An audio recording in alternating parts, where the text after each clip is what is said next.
तो ये अविलंब का इक्वेशन के लिए लास्ट टॉपिक है। उसके बाद है जीवा की लंबाई वगैरह ज्ञात करना। तो प्रवणता है हमके पदों में अविलंब का समीकरण। तो स्टार्ट कहाँ से करेंगे हम लोग? सर्कल से।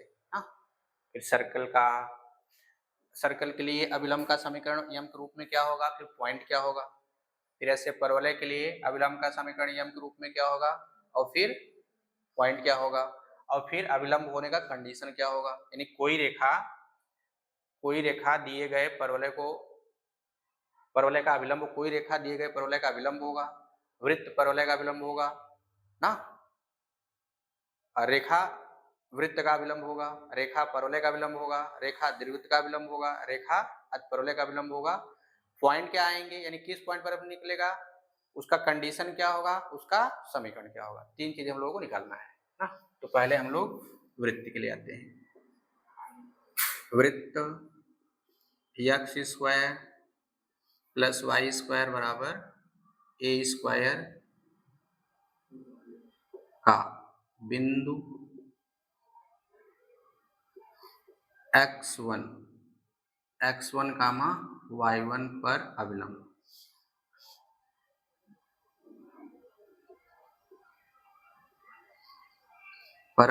का समीकरण। ध्यान दे, हम लोग ये पॉइंट माने हैं, ठीक है ना।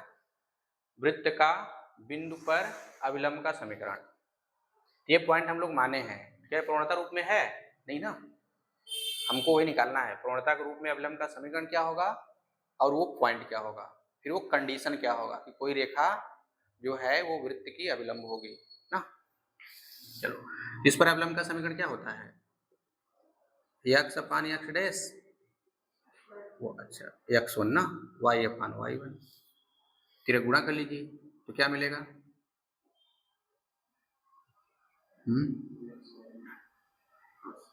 तो y इक्वल टू, गुणा करेंगे तब ना, y equal to y1 upon x1 x। सही बात है ना। अब इसमें जो x का गुणांक होगा y बराबर लिखने के बाद, यानी इस टाइप में y बराबर m x plus c type में लिखने के बाद जो x का गुणांक होगा वो m होगा ना, और जो बाकी जो बचेगा वो c होगा। तो यहाँ तो c है नहीं, यानी c बराबर क्या हो गया? 0 ना। तो क्या करें, मान लें, माना y1 upon x1 is equal to ना, तो y1 इज इक्वल टू क्या आएगा? m x1।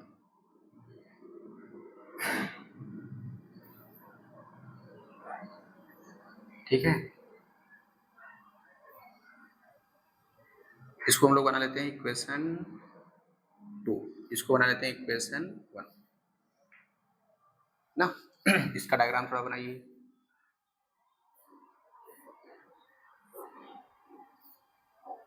हम लोग इसी पॉइंट पे निकाल रहे हैं x1 कामा y1 पर ना, ये पॉइंट है। तो इस पर हम लोग अविलंब का समीकरण निकालेंगे x1 कामा y1 पर। तो वो जो अविलंब आया वो कितना आया, ये वो अविलंब है ना। अच्छा, इसको 2 बनाइए, इसको 3 बनाइए। सर्कल को 1 बना लीजिए, जो अविलंब आया उसको 2 बना लो, ये वाला जो कंडीशन मिला x1 y1 में रिलेशन करके उसको 3 बना लीजिए। अच्छा देखिए, ये पॉइंट यानी अविलंब ऐसे ही होगा ना। और ये अविलंब कहाँ जाएगा? मूल बिंदु से। तो c बराबर क्या होगा? 0। इसका मतलब कि अगर कोई रेखा वृत्त की अविलंब है ना, तो c की वैल्यू क्या होनी चाहिए? 0।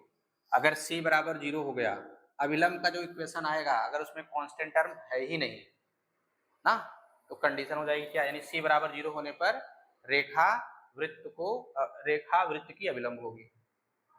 ठीक है ना। तो ये ऐसे होगा, अगर स्पर्श रेखा खींचेंगे तो ये होता है ना।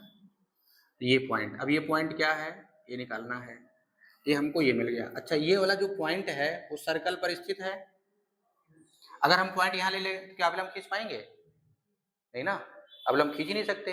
अविलंब खींचने के लिए स्पर्श बिंदु चाहिए। स्पर्श बिंदु जिस वक्र का खींच रहे हैं, स्पर्श रेखा जिस वक्र पर खींच रहे हैं वो पॉइंट वहां होना चाहिए, अर्थात स्पर्श रेखा खींच नहीं पाएंगे तो अवलंब मिल नहीं पाएगा, क्योंकि ये पॉइंट इस वक्र पर होगा नहीं, यानी पॉइंट को वक्र पर होना पड़ेगा और उस पॉइंट पर स्पर्शी होनी चाहिए, तब जाकर के अविलंब खींच पाएंगे, है ना। इसका मतलब जो पॉइंट हम लोग लेंगे बाहर ले ही नहीं सकते ना।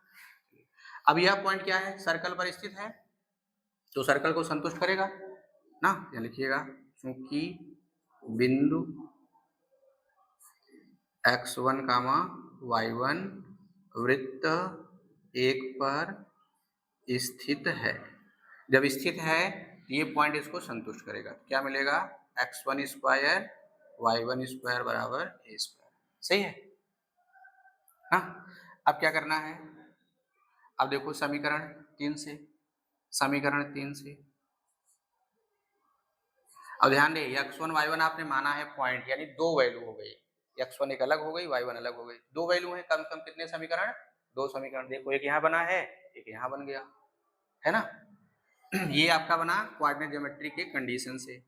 तो समीकरण 3 से y1 का मान समीकरण 4 में रखने पर, ये बना लो 4 में रखने पर, देखो सब में यही प्रोसेस करना है। वृत्त हो गया, वृत्त का एक अगला वाला रूप आता है x square y square 2gx 2fy c बराबर 0 वाला, उस टाइप का। फिर ऐसे परवलय का आएगा, ऐसे दीर्घवृत्त का आएगा, ऐसे सब में ऐसे ही करना है ना। अब रखिए ये y1 की वैल्यू उठा करके यहाँ, तो क्या मिल जाएगा,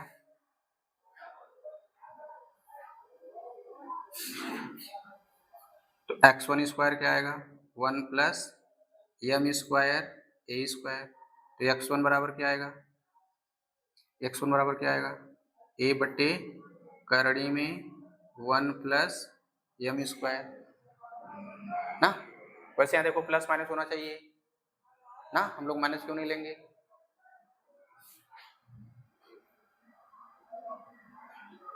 वैसे a क्या है, हाँ ये क्या है, त्रिज्या है, त्रिज्या निगेटिव नहीं होती है, आया समझ में। इसलिए हम लोग यहाँ केवल क्या लेंगे, प्लस, समझ गए। अब इसको कहाँ रख दें, समीकरण 3 में रखने पर, रखिए 3 में, तो क्या मिलेगा, y1 इज इक्वल टू, गुणा हो जाएगा, तो m में अपान रूट में 1 प्लस ना, इसलिए बिंदु क्या मिला, इसलिए वृत्त x square plus y square बराबर a स्क्वायर की बिंदु क्या मिलेगा, a बटे रूट में 1 plus m square comma m में अपान रूट में 1 प्लस m स्क्वायर पर अविलंब समीकरण किस रूप में, प्रवणता रूप में, हाँ प्रवणता रूप में। कहाँ रखेंगे,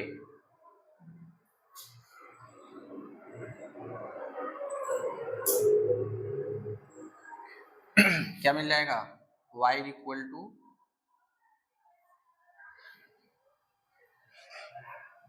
यही तो है ना, कहाँ गया, यहाँ हम लोग क्या रखेंगे, यम रखेंगे, यम, तो क्या मिला, y इक्वल टू mx, समझे कि नहीं। तो वो प्रवणता रूप में अविलंब के लिए, यानी जिस पॉइंट पर हम लोग अविलंब खींचेंगे, प्रवणता के रूप में अविलंब का समीकरण ये होगा, और वो पॉइंट क्या होगा, ये, ठीक है ना। चलिए नोट कर लीजिए ना, ऐसे निकलेगा। ठीक है, सेकंड है परवलय y स्क्वायर बराबर 4x का बिंदु x1 कामा y1 पर अविलंब निकालना है, लेकिन किस रूप में, प्रवणता रूप में। और प्रवणता कब मिलता है,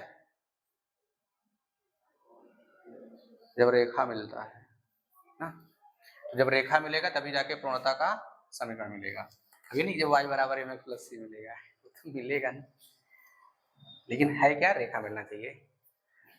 तो अब इस पर अविलंब का समीकरण y minus y1 minus y1 upon 2a x minus, चलिए सब गुणा कर लिए, तो y equal to minus y1 upon 2ax plus x1 y1 upon 2a और प्लस y1, है ना? ठीक है। इसका गुणा करेंगे इसमें, इसका इसमें करेंगे, प्लस हो जाएगा, फिर y1 को ट्रांसफर कर देंगे। अब क्या करेंगे, यहां मान लो, किसको मानेंगे, किसको मानेंगे?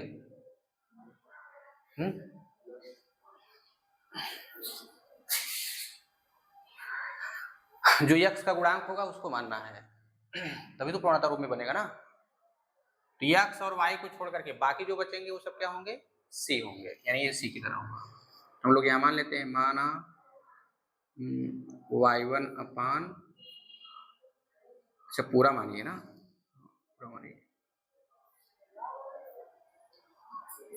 अब क्या करेंगे, y1 इज इक्वल टू, अरे ये तो बहुत जल्दी आ गया, y की वैल्यू आ गई, y1 का x1 बचा है। अब क्या लिखेंगे, क्या लिखेंगे, ये पॉइंट इस पर स्थित है, संतुष्ट करेगा। देखिए चूंकि बिंदु, ये कर लो 1, इसको बना लो 2, बिंदु x1, y1 परवलय 1 पर स्थित है। जब 1 पर स्थित है तो संतुष्ट करेगा ना। तो 4ax1 बराबर y1, यानी ये रख देंगे, कितना होगा, तो 4ax1 बराबर 4a स्क्वायर, 4a से कैंसिल हो जाएगा ना। x1 बराबर क्या आ गया, ठीक है। इसलिए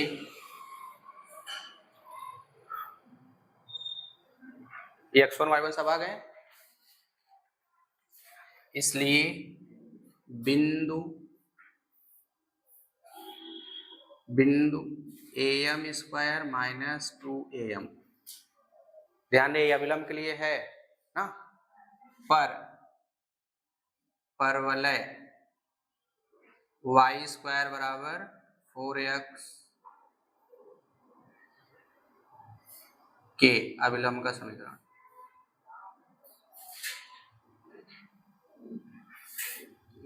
के अभिलंब का समीकरण ना, निकालिए इस बिंदु पर, या परवलय के बिंदु पर अभिलंब का समीकरण। अब सारी वैल्यू रखना है। देखो यहाँ हम लोग क्या रखेंगे, यहाँ पे m रखेंगे ना, y इक्वल टू mx, सही है ना। और देखो क्या है, x1 y1 ये यहाँ भी तो रखना होगा, रख करके सॉल्व करिए, ये वैल्यू y, तो क्या मिलेगा, plus x1 am square minus 2am बट्टे 2a प्लस कितना y1 माइनस 2am। अब ये सॉल्व कर लीजिए, तो ये mx सॉल्व करिए, क्या मिलेगा,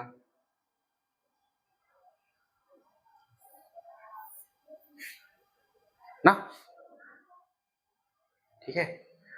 अब थोड़ा अगर कंपेयर करेंगे y बराबर mx प्लस c से, तो c बराबर यही मिलेगा, है ना, नहीं पूरा c तो यही मिलेगा ना। अब ये मैं ऐसे नोट लगा के लिख देता हूँ, उसमें क्या मिला था वृत्त में, 0, c बराबर 0, जब x square plus y square बराबर a स्क्वायर था, c बराबर 0, वो क्या था, रेखा वृत्त की अभिलंब होगी। अगर कोई रेखा है y बराबर mx प्लस c टाइप का, वह वृत्त x square plus y square बराबर a स्क्वायर के अभिलंब होगी, अगर c बराबर 0 मिलेगा, ठीक है ना। अब ऐसे हम लोग यहाँ लिखेंगे कि रेखा या सरल रेखा y बराबर mx प्लस c, परवलय y स्क्वायर बराबर 4x की अभिलंब होगी, अविलंब होगी यदि c बराबर कितना माइनस am क्यूब माइनस ना। और स्पर्शी के लिए क्या कंडीशन था, रेखा y बराबर एम एक्स प्लस सी परवलय की स्पर्शी होगी अगर c बराबर a बाई एम था ना। और उसमें क्या था cp बराबर r सर्कल के लिए, है ना, क्लियर। अब ये क्या है, ये प्रवणता के रूप में जिस पॉइंट पर अवलंब का समीकरण निकालते हैं वो पॉइंट है। अब स्पर्शी में क्या था a upon m square comma 2a upon m, वो स्पर्शी का था, ठीक है ना। यानी स्पर्शी का समीकरण प्रवणता के रूप में वहां से निकालेंगे, अभिलंब का समीकरण प्रवणता रूप में निकालना होगा तो ये पॉइंट होगा ना। और वहां स्पर्शी के लिए कंडीशन a अपान एम था, यहाँ क्या था minus a m cube minus 2am, ठीक है।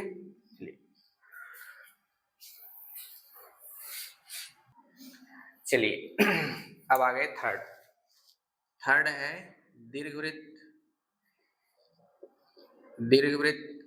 X square upon a square plus y square upon b square बराबर 1 का बिंदु पर अवलंब का समीकरण। इसको इक्वेशन 1 बनाइए तो क्या मिलेगा x माइनस x1 बटे a square is equal to y minus y1 बटे बी स्क्वायर। सॉल्व करिए इसको, अब इसको सॉल्व करिए क्या मिलेगा, बहुत तामझाम होगा ना, गुणा करिए इसका इसमें,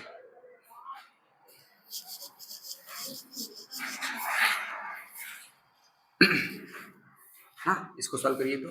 अच्छा ये भी कांस्टेंट है ये भी कांस्टेंट है ना, तो वेरिएबल कौन सा, अच्छा इसको उठा के यहाँ करिए तो इसका सीधा गुणा यहाँ करिए। तो पहले इसको ऐसे बना लेते हैं ए स्क्वायर एक्स माइनस x1 बटे x1, सही है। अब इसका ऐसे गुणा भी कर दे रहे हैं, ये y1 बटे बी स्क्वायर, ये हो गया y माइनस y1, क्योंकि हमको y बराबर टाइप का बनाना है ना। y इकट्ठा करके बाकी सब को ट्रांसफर कर दीजिए, इसको से ट्रांसफर कीजिए बाकी सब गुणा कर दीजिए। तो y इक्वल टू क्या मिलेगा, इसका और इसका गुणा करेंगे ना, ये और ये यहाँ पे, तो क्या मिलेगा a square y1 b square x1 x।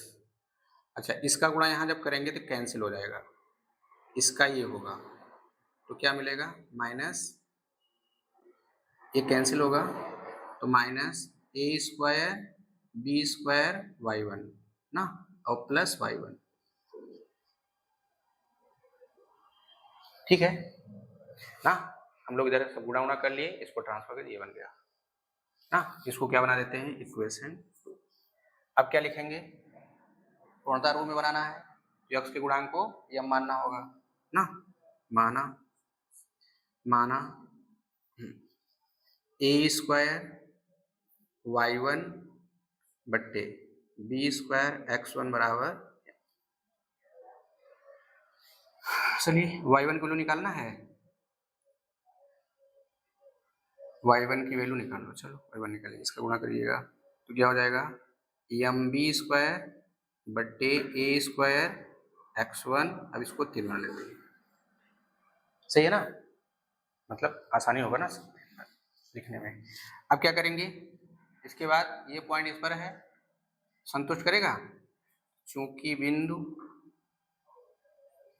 बिंदु x1 y1 दीर्घवृत्त 1 पर स्थित है, दीर्घवृत्त 1 पर स्थित है ना, इसलिए अब क्या होगा, संतुष्ट करेगा। चलिए x1 square upon a square plus y1 square upon b square बराबर 1 ना। अब क्या लिखेंगे, समीकरण 3 से y1 का मान उठा के यहाँ रखिए तो क्या मिल जाएगा,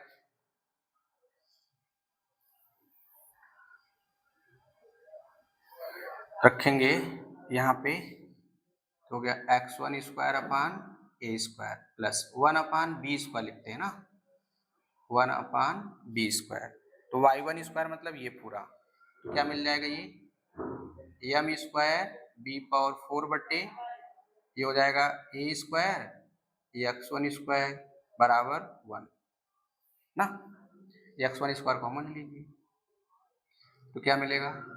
अच्छा x1 upon a square common हो जाएगा। अच्छा ये कैंसिल भी हो जाएगा, है कि नहीं? ए की पावर 4 हो जाएगा। अच्छा यहाँ ए की पावर 4 हो जाएगा, तो यहाँ क्या मिलेगा? 1 plus m square b square बट्टे ए स्क्वायर बराबर, ये हो गया a square m square b square बट्टे ए स्क्वायर बराबर ना। चलिए सब गुणा उणा करिए, ये 4 घात हो जाएगा, तो x1 स्क्वायर बराबर क्या आएगा? ए पावर 4 बट्टे a square m square b square, तो x1 बराबर क्या आएगा? ए स्क्वायर बट्टे करड़ी में a square m square b square ना। कहाँ रख दे इसको? समीकरण 3 में ना, यहाँ से समीकरण 3 में रखने पर रखिए, तो y1 की वैल्यू क्या आएगी? y1 की वैल्यू, ये देखो ए स्क्वायर कट जाएगा, कटेगा कि नहीं? तो क्या मिल जाएगा? एम बी स्क्वायर बट्टे करड़ी में a square m square b square, सही है। अब इसलिए बिंदु क्या मिल गया?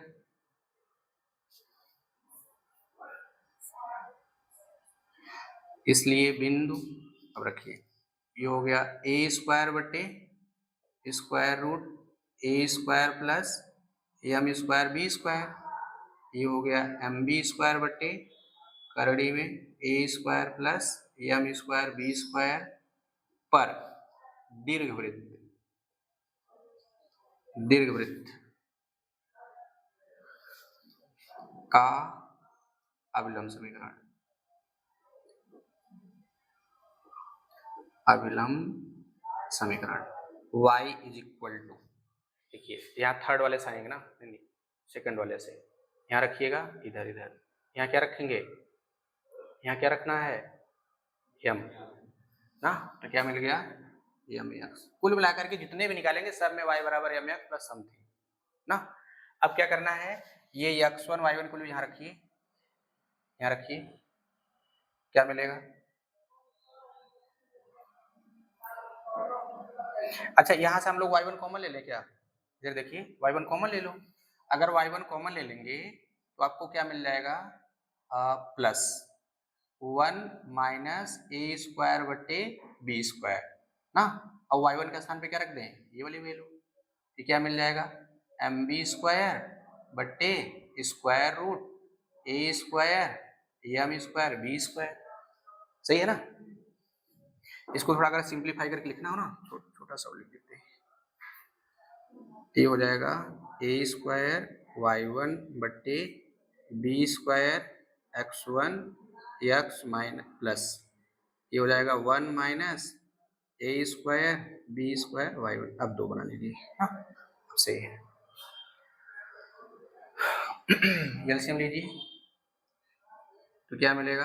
एम एक्स प्लस क्या हो जाएगा? हाँ ये हो जाएगा बी स्क्वायर करके कैंसिल हो जाएगा, तो क्या मिलेगा?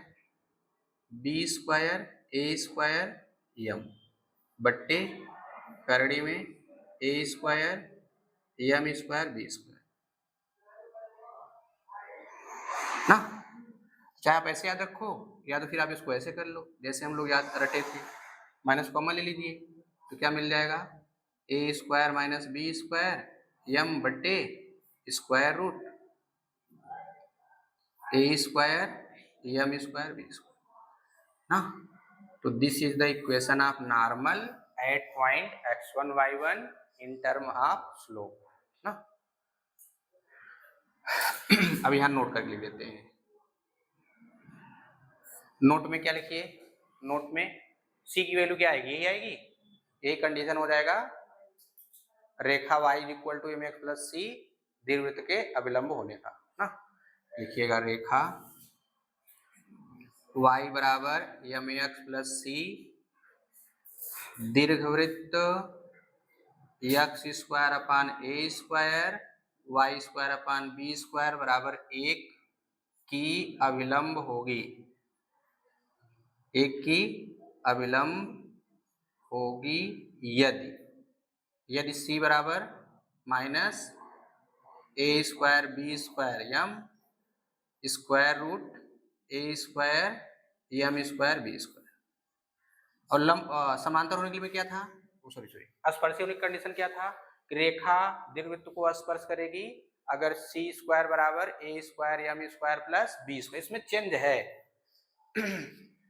स्पर्शी के लिए कंडीशन था सी स्क्वायर बराबर a square m square b square. इसमें देखो एक जगह बी एक जगह हुआ है और बाकी एक चेंज, ये भी चेंज हो गया है ना। अगर करनी लगाएंगे तो क्या लगाते थे, प्लस माइनस। अगर करनी लगाएंगे यहाँ पे क्या लगाते थे, ऐसे ना।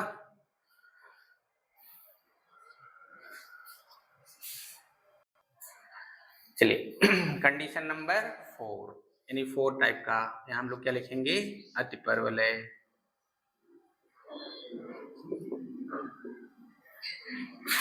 अतिपरवलय जहाँ पे इधर इधर किधर इधर लगा दें, ये माइनस हो जाएगा ना।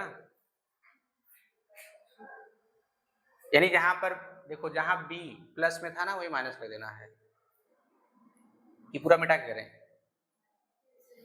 यहाँ माइनस हम लोग माइनस ये वाला माइनस से उठाकर यहाँ लग कर दिए ना, इधर इधर इधर ला दिए।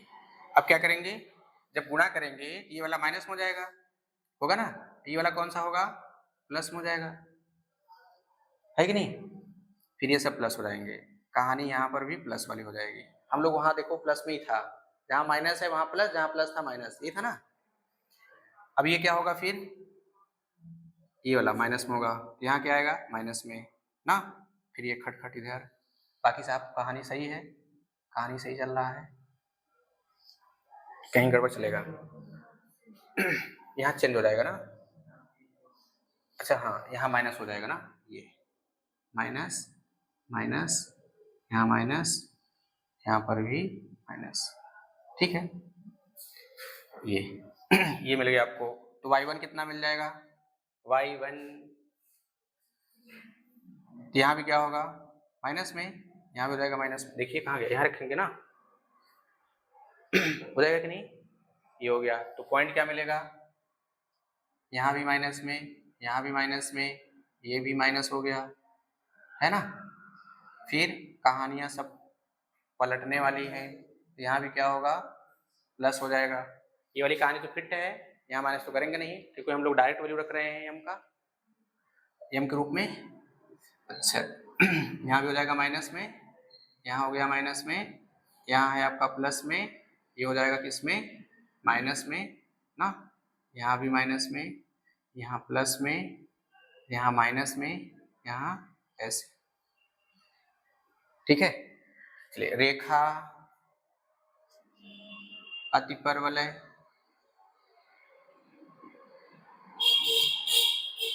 ना कि अविलंब होगी यदि, ये शॉर्टकट हो गया ना, ठीक है। तो ये अतिपरवलय है कि बिंदु पर अविलंब का समीकरण किस रूप में, प्रवणता रूप में। तो देखो अविलंब का समीकरण प्रवणता के रूप में निकालने के लिए पॉइंट अलग होता है, इक्वेशन भी अलग होता है। स्पर्शी में क्या था, प्रवणता के रूप में वो अलग पॉइंट था, इसमें क्या है, अलग है ना। जैसे देखो बड़े बड़े टर्म में आ गए, ये सब याद होना थोड़ा मुश्किल है ना, लेकिन इसमें जो मेन चीज है वो याद रखिए, ये कंडीशन, ये इंपॉर्टेंट है, मोस्ट इंपॉर्टेंट। बाकी आप प्रोसेस याद रखिएगा ना। क्वेश्चन को करते वक्त देख लेना कि जो डायरेक्ट क्वेश्चन आ रहे हैं पहले उसको करिए, उसके बाद लगी कैलकुलेशन करने पे आ जाएगा, उसको लास्ट में करिएगा टाइम बचने पर, ठीक है ना। और उसमें भी जैसे कुछ क्वेश्चन क्या होंगे, कुछ कलम चलाने के बाद आ जाएंगे, कुछ क्या उससे ज्यादा कलम चलाने के बाद आएंगे, कुछ उससे ज्यादा आएंगे, जो सबसे पहले आ जाए वही करिए, हाँ।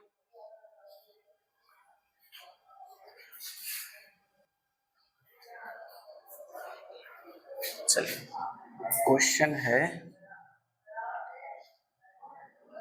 ऋजु रेखा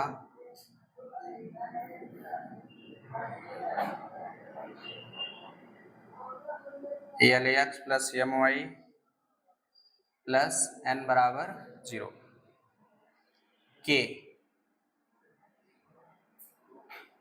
परवलय वाई स्क्वायर बराबर 4ax पर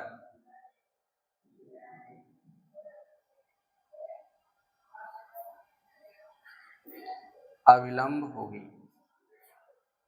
यदि, चलिए ऑब्जेक्टिव क्वेश्चन है, ऑप्शन ए है am cube minus 2alm square plus nm square बराबर 0, al cube 2lm square nm square बराबर 0, am cube 2aml square mn square बराबर 0, डी क्या है? हाँ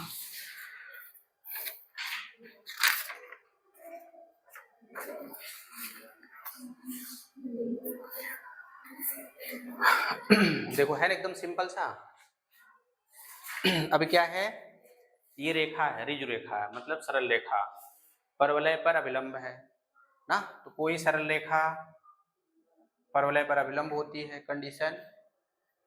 तो हम लोगों ने पढ़ा कि y बराबर mx प्लस सी, परवलय वाई स्क्वायर बराबर 4ax पर अभिलंब होगी अगर c बराबर minus am cube minus 2am ना मिल जाए। तो सबसे पहले इसको किस में कन्वर्ट करेंगे? हाँ, पूर्णता रूप में। तो क्या मिलेगा? तो रेखा दिया हुआ है LX plus my plus n बराबर 0, ये क्या मिलेगा? Minus LX y equal to minus L बटे m n बटे m। अब इसकी तुलना किससे करेंगे? कि तुलना y इक्वल टू, देखो गड़बड़ हो रहा है ना, कैपिटल लिखिएगा, ठीक है ना, mx प्लस सी से, तो कैपिटल M, अब जो फार्मूला हम लोग स्मॉल लिखते थे यहाँ कैपिटल लिखेंगे ना, तो कैपिटल M बराबर क्या होगा? माइनस L बटे M, C बराबर क्या होगा? n बटे M ना, क्या लिखिएगा? रेखा परवलय पर अभिलंब होगी, वाई रेखा एक नाम दे देते हैं ना, परवलय वाई स्क्वायर बराबर 4ax पर या 4ax की अभिलंब होगी या पर अभिलंब होगी, जो भी लिखिए, अभिलंब होगी यदि c बराबर माइनस am क्यूब ना, am क्यूब माइनस 2am, यहाँ आप चाहे कैपिटल भी लिख सकते हैं ना, कैपिटल A है ना वैसे यहाँ कैपिटल लिखो अच्छा रहेगा। अब कैपिटल A बराबर क्या होगा? A होगा, वाई स्क्वायर बराबर 4 कैपिटल AX से तुलना करेंगे तो C की वैल्यू क्या है? माइनस m बटे m, A की वैल्यू क्या है? A है, m की वैल्यू क्या है? माइनस L बटे m का होल क्यूब ना, हो गया 2a, m की वैल्यू क्या है? ऐसे देखो सब में ये क्या आएगा? प्लस आएगा, ये भी प्लस आएगा, ये किस में आ रहा है? माइनस में, कोई गड़बड़ तो नहीं है? चलिए ये हो गया माइनस n बटे m, ये माइनस में आएगा, ये प्लस हो जाएगा, al क्यूब बटे m क्यूब, ये माइनस माइनस प्लस हो जाएगा, 2al बटे m, एलसीएम ले लीजिए या m क्यूब का गुणा कर दीजिए ना, m क्यूब का, तो minus n m square, m cube का गुणा कर रहे हैं ना, क्योंकि यहाँ एलसीएम में m क्यूब आएगा, ये क्या हो गया? al क्यूब, m क्यूब का गुणा करेंगे हो जाएगा 2al m स्क्वायर, सबको ट्रांसफर कर दीजिए, al cube plus m square plus 2al m square बराबर, आगे पीछे हो गया क्या ना, al स्क्वायर क्यूब नहीं रहेगा ना। AL स्क्वायर यानी M स्क्वायर प्लस, अच्छा हाँ ठीक ठीक ना, यहाँ भी रहेगा क्यूब ना, तो AL क्यूब और प्लस 2ALM स्क्वायर है ना, यानी M स्क्वायर, ठीक है ऑप्शन।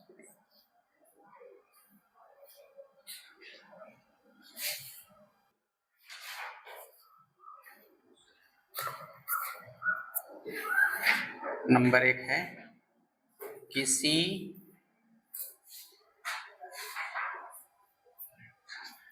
दिए हुए बाह्य, किसी दिए हुए बाह्य बिंदु से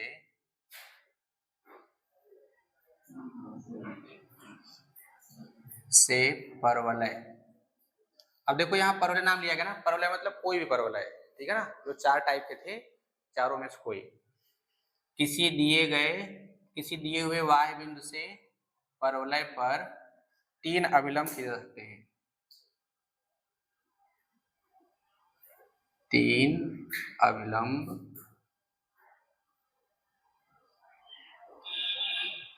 खींचे जा सकते हैं। अब इसको कैसे कह पा रहे हैं, क्योंकि जो अभिलंब का समीकरण होता है ना, अभिलंब का समीकरण वो क्या होता है पूर्णता रूप में, mx minus 2am minus m cube, ये होता था ना। अब m को क्या बोलते थे, अभिलंब की पूर्णता, यहाँ m क्या है, जहां m अभिलंब की पूर्णता है,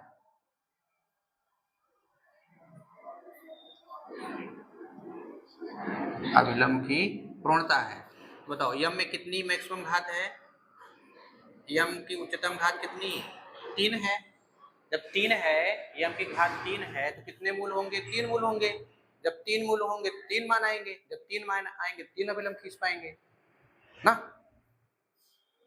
अगर इसको डायग्राम समझना हो तो फिर ये ऐसे, चलो पॉइंट हम लोग यहाँ ले लिए, नाम दे दिए क्या, h कॉमा के, कुछ भी ले लेना, चलो ऐसे, इसका मतलब ऐसे ना, तो यहाँ पर मत कर देना कि 3 स्पर्शी भी होंगे वाय बिंदु से ना, वाय बिंदु से केवल 2 स्पर्शी होगी, 2 स्पर्शी कैसे हो रही है, ये mx a अपान m से, यहाँ आप सॉल्व करेंगे तो m square x minus my plus a बराबर 0, तो यहाँ m की मैक्सिमम घात कितनी है, 2 है, इसलिए परवलय के बाह्य बिंदु से केवल 2 स्पर्शरेखा खींच सकते हैं, लेकिन परवलय के बाह्य बिंदु से 3 अभिलंब रेखा खींची जा सकती है, ठीक है ना, ये काउंटिंग नंबर याद रखिएगा, ये आपका टेट वगैरह में पूछ सकता है, इंटर का है मैथ ना। चलिए सेकंड,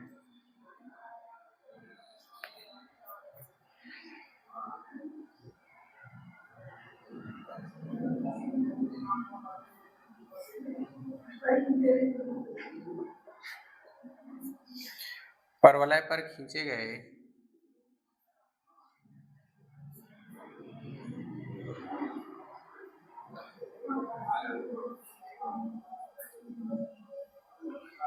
3 अभिलंबों के पादों की कोटियों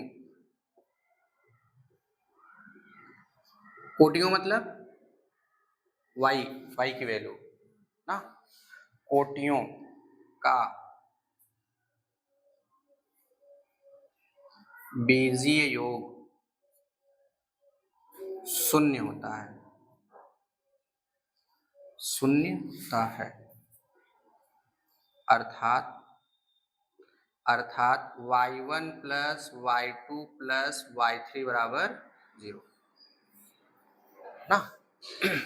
ये मोस्ट इंपॉर्टेंट पॉइंट है, ये सब डायरेक्टली पूछता है,